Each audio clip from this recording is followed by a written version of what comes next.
I know what I know really, that the history of the world is always the history of weak people fighting strong people. Of weak people who has a correct case fighting strong people who use their strength to exploit the weak. Turn to the fighting that's been going on in Jordan in the recent weeks.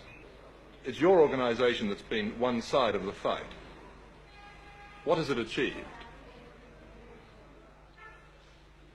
One thing, that we have a case to fight for. That's very much. These people, the Palestinian people, prefer to die standing than to lose its case. We achieved proving that the king is wrong. We achieved proving that this nation is going to continue fighting till victory.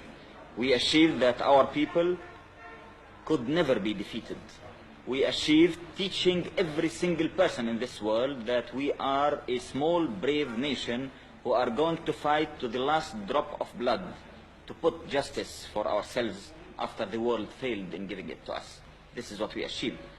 It does seem that the war, the civil war, has been quite fruitless. It's not a civil war.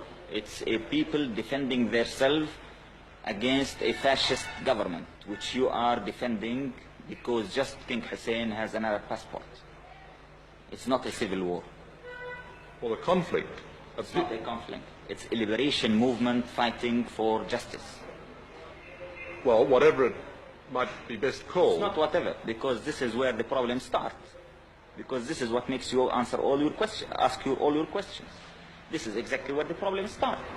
This is a people who is discriminated, is fighting for his rights. This is the story.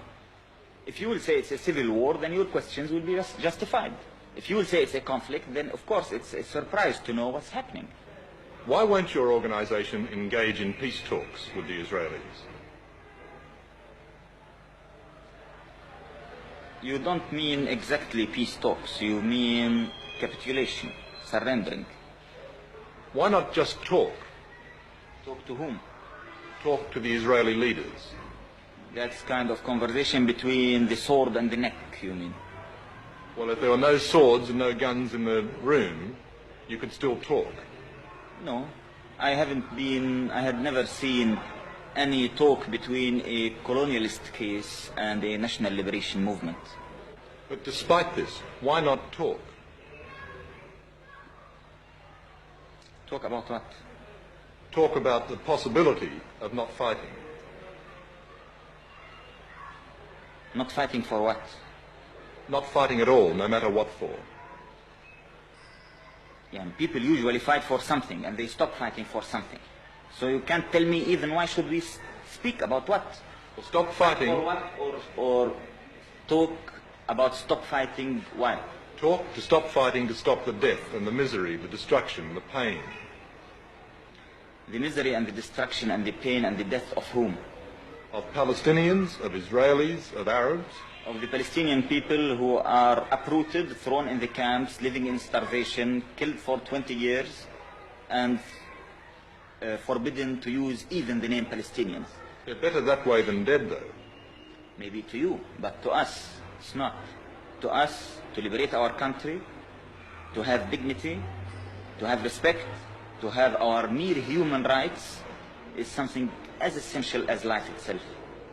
You called King Hussein a fascist. Who else amongst the Arab leaders are you totally opposed to? We consider the Arab governments two kinds.